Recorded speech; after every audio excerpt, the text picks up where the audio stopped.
Welcome to Trig Identities Review Part 3. In the last video, we focused on simplifying trig expressions. If you didn't watch that video, you can either click the link in the upper right-hand corner or find the link in the description. In this video, we will focus on verifying trig identities. In this lesson, we will lean heavily on our knowledge of these Pythagorean identities. If you have not yet memorized these, pause the video and memorize them right now. No time like the present. A trig identity is a statement that one trig expression is equal to another. To verify a trig identity, you manipulate one expression step by step until it looks like the other. I need to emphasize this. You can only modify one side of the equation or the other. If you modify both sides, even if you make the two sides equal to each other, your proof is invalid and you will lose most of the points. Also, each step must be equivalent to the previous step. That means no side comments. For example, in problem number 1, you might decide to rewrite secant as 1 over cosine. Don't make the side comment, secant theta is equal to 1 over cosine theta. This is true, but this is not equivalent to the previous step, which looks like this. Instead, just make the substitution and trust that your teacher will see what you did. On the next step, we can multiply these together and get sine theta over cosine theta, which of course is the same as tangent theta. In the end, bring down the expression on the other side of the equation. So we have tangent theta equals tangent theta. Kabam! We verified. Let me emphasize one more thing. Don't skip steps. The funny thing about verifying trig identities is that we already know the answer from the beginning. So it's not about getting the right answer. It's about showing all the steps in between. It's a proof. So for example, you will be very tempted to go straight from here to here. You see what's happening. You see that this is basically sine over cosine, which is tangent, but don't skip this step. Show that sine times 1 over cosine is sine over cosine, which then is tangent. Do not skip any steps. By the way, it doesn't matter whether you choose to modify the left side or the right side. I usually pick the side that looks more complex, and then I simplify it, hoping that it will simplify down to the other side. There's a shortcut that I like to use. You can take an expression from the denominator and move it to the numerator if you take the reciprocal of it. The reciprocal of secant is cosine, so I can move secant up to the numerator as long as I turn it into cosine. Next, we can rewrite tangent as sine over cosine.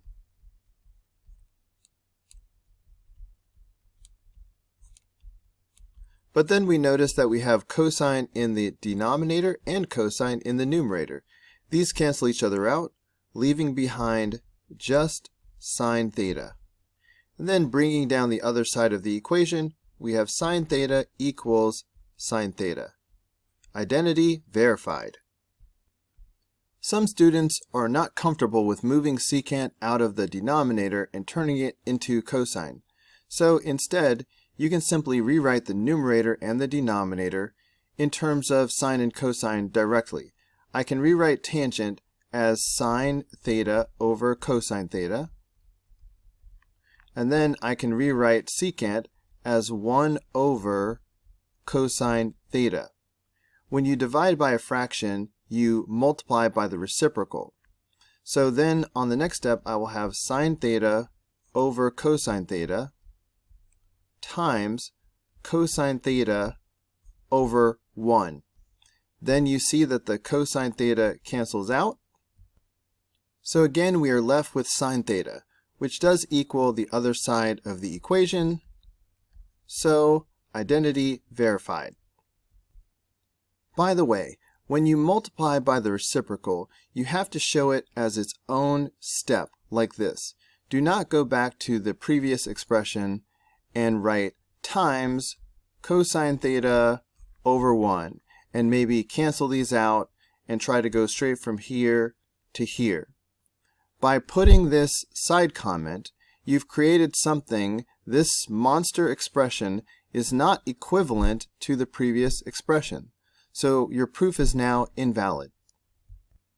By recording your work this way, the original problem is equivalent to this step, which is equivalent to this step, which is equivalent to this step.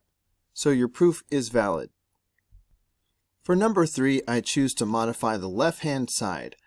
I'm going to rewrite cotangent as cosine theta over sine theta, and I will rewrite secant as 1 over cosine theta. Now I notice that we have a cosine in the numerator and the denominator. These cancel each other out. That leaves me with 1 over sine theta. 1 over sine theta is cosecant theta. This matches the other side of the equation, so identity verified. For number 4, I'm going to use the shortcut that says if you take an expression out of the denominator, it simply becomes its reciprocal. The reciprocal of secant squared is cosine squared. So now we have this. Rewriting cosecant squared as 1 over sine squared, now we have this. But putting this together, we get cosine squared theta over sine squared theta. And guess what? That is cotangent squared theta, which is equivalent to the other side of the equation. So identity verified. I actually could have done problem number 4 a bit quicker. I mentioned that moving something from the denominator to the numerator simply turns it into its reciprocal. But the same is true if I take something from the numerator and move it down to the denominator. It will also become its reciprocal. So secant squared, when moved to the numerator, will become cosine squared, and cosecant squared, when dropped down to the denominator, will become sine squared. This immediately gives us cotangent squared, which is exactly what we were looking for. If you don't like all my little shortcuts, you can just rewrite cosine squared as 1 over sine squared, and you can rewrite sine squared as 1 over cosine squared. Then you can divide by multiplying by the reciprocal, which gives you cosine squared over sine squared, which is cotangent squared. In number 5, I noticed that 1 plus tangent squared is one of our Pythagorean identities. 1 plus tangent squared is secant squared. So we have secant squared theta over cosecant squared theta. Now I'm going to use my shortcut where I move the cosecant squared up to the numerator and make it sine squared. That's the reciprocal. And I'm going to move secant squared down to the denominator and make it cosine squared. Then sine squared over cosine squared is tangent squared, which is the target. So identity verified. For number 6, I choose to work the left side of the equation, but I could have just as easily worked the right-hand side. Cosine squared and sine squared are both expressions on our Pythagorean identity list. Sine squared is 1 minus cosine squared, and cosine squared is 1 minus sine squared. The right-hand side of the equation has cosine in it, so I'm going to replace sine squared with 1 minus cosine squared. Because this is a binomial with a negative sign in front, I have to put it all in parentheses, because on the next step I need to distribute this negative sign. So I get cosine squared theta minus 1 plus cosine squared theta. Then combining like terms, cosine squared plus cosine squared is 2 cosine squared. Bringing down the minus 1, we have the target.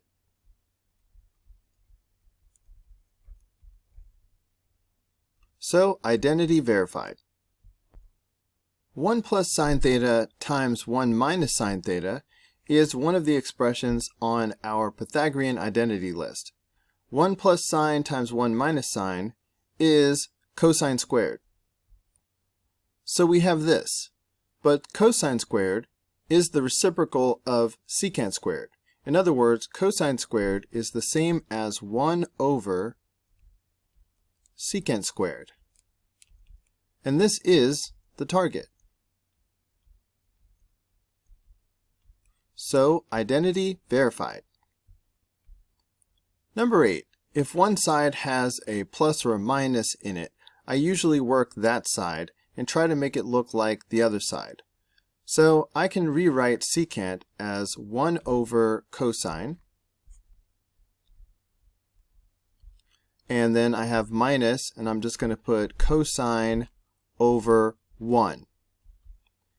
When I have a difference like this, my strategy is to make common denominators and then combine into one big expression.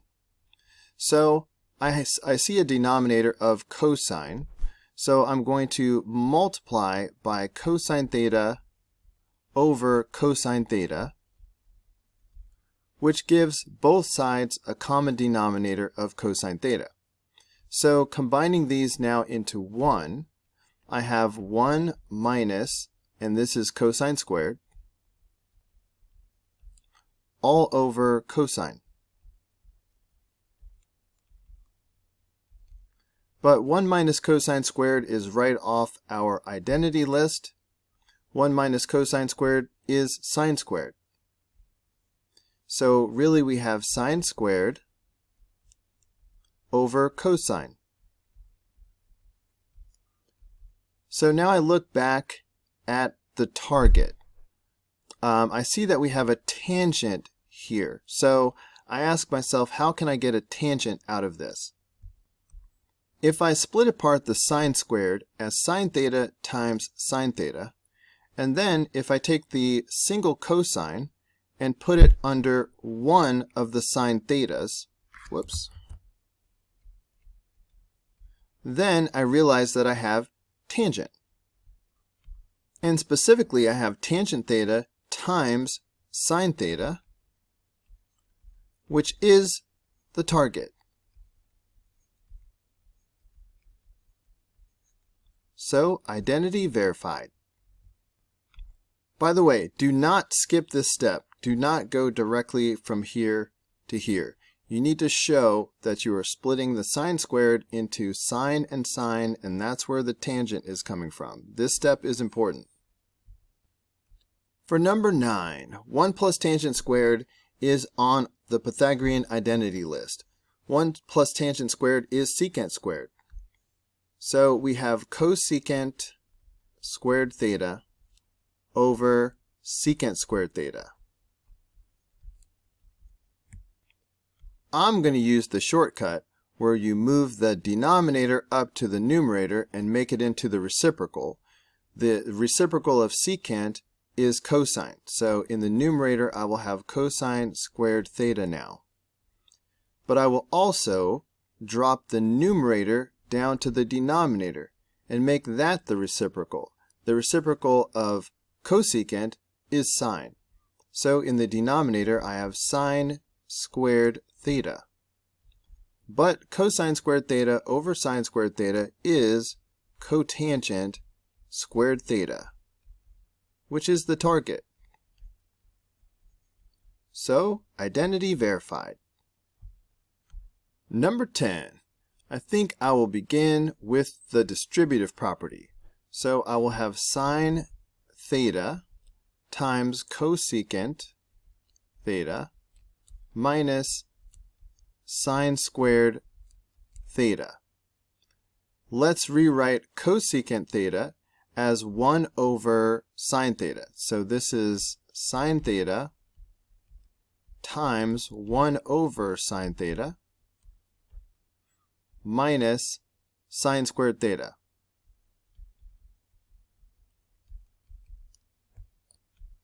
The sine theta and the sine theta cancel each other out, leaving behind a 1. So now we have 1 minus sine squared theta. But that is right off the Pythagorean identity list.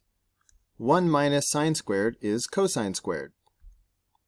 So cosine squared it is. But guess what? That's the target. So identity verified. I'm going to be honest with you. I'm re-recording number 11 because the first time through I made a careless mistake. I saw cosine squared minus 1 and I thought, oh, that's sine squared theta. But that's wrong. Sine squared is 1 minus cosine squared, not cosine squared minus 1. So be sure to not make that mistake. However, I can make this substitution. Tangent squared theta plus 1 is secant squared. Next, let's do the distributive property with secant squared. So now we have this, but secant squared is 1 over cosine squared.